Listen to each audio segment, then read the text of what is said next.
utilization of those trails, we make sure that we go back and look at the historic aspects and try to repeat what was there, the intent of that trail, so that we don't lose that aspect. We also have the structures that we use today, the El Tovar, and actually a lot of structures on the South Rim and the North Rim are historic in nature, and therefore brings in an element that we have to pay attention to. We want to use the structure, but we want to keep its integrity in terms of its historic nature.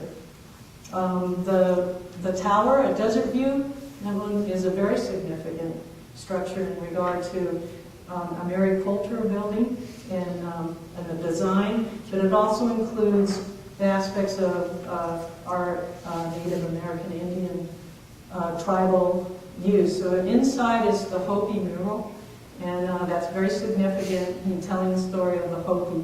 So when we look at this, for example, this next year we're going to be trying to take care of some of the structural aspects of the tower that are ailing, and in that we'll bring in the cultural aspect of the Hopi tribe and the importance of that, and bring those two together before we even start work in the area.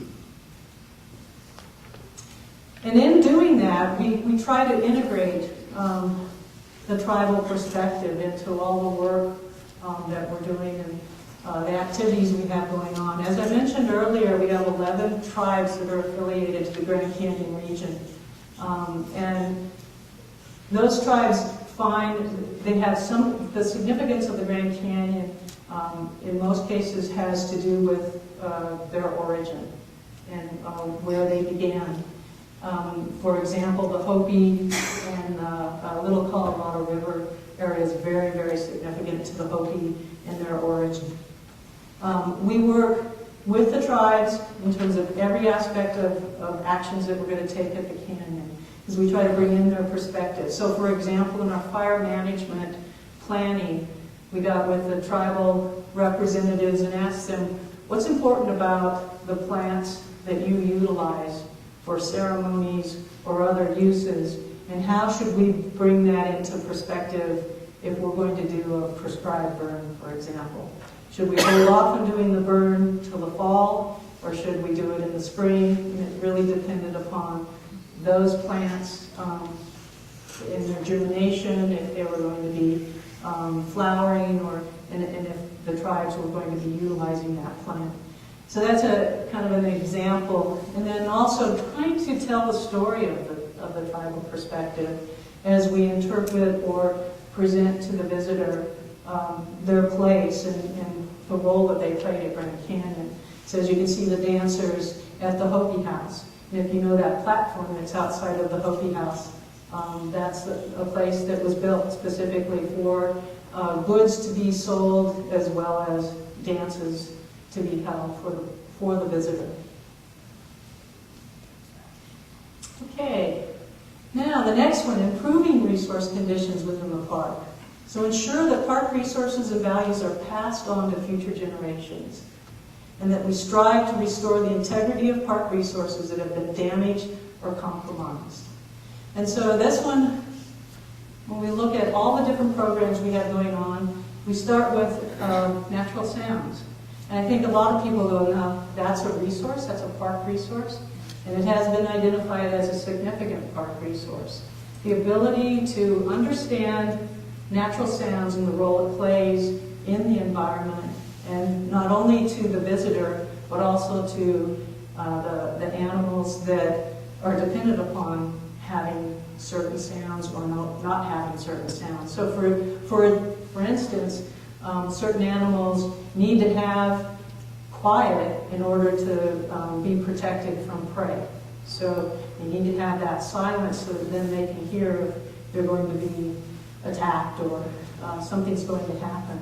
So what we're doing in our natural sounds program is looking at registering what are the different sound levels of a natural scent. So everything from the wind blowing through pine trees to the river and the noise that it makes, and what are the decibels. And once we get an idea of those natural sounds, then we can understand how we're willing to deviate from those sounds as we introduce activities. Or so, for example, up on the rim, if we're going to bring in buses, how is that going to influence the sound of someone being able to experience the sound of wind through the pine trees? And so let's listen to some of the sounds that we have here.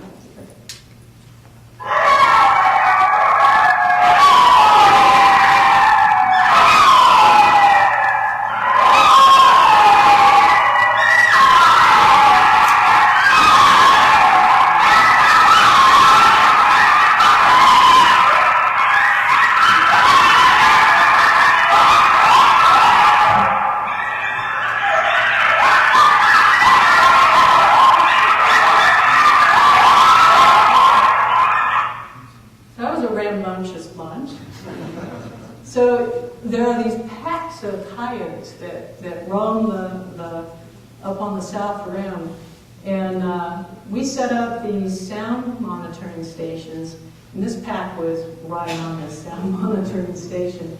But I can remember being woken in the middle of the night to that sound just outside my window.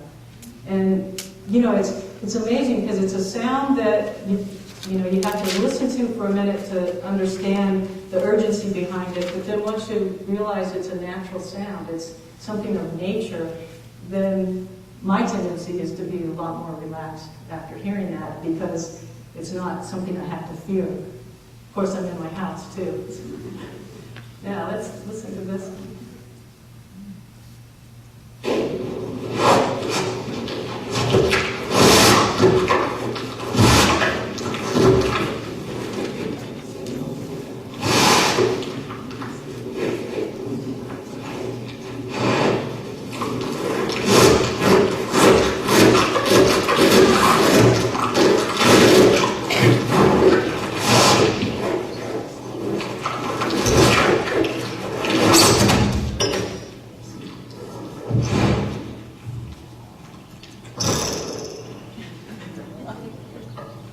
Anybody guess what that is? A bear having dinner. Mules, a bear, an elk. And what's the elk doing? Feeding. Yeah, feeding on the microphone. Oh. It was actually licking the microphone.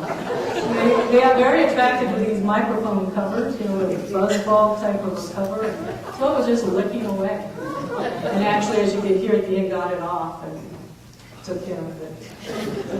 And so when we set up these sound systems around in different places, the folks that get to review this, so they go in and listen to all the sounds, and sometimes it can get pretty funny, especially when people show up and some of the conversations that go on. But I didn't bring any of those. Okay, let's see if I can move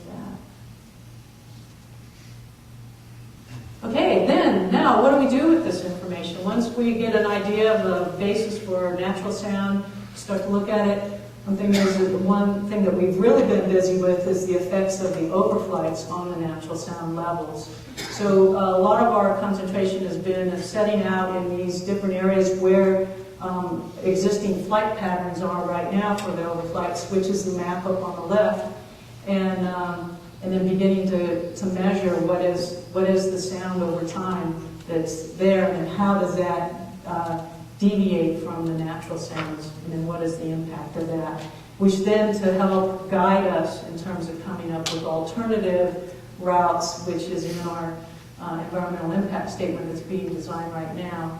And I think we're up to, let's see, alternative G. So we have A through G alternatives of different flight paths, and then looking at the impacts of that flight path in relation to sound. So down here on the lower left, this is actually the sound registration of the flight path up above, which is existing right now. So, and red is very, very loud, noisy, and the purple being, the darkest being absent of the sound from helicopter or airplane. And so you'll probably ask me, so when's that environmental impact statement coming out? And It was supposed to be out a couple of years ago. So, but I think that we'll probably just see it out on the streets by the end of the year.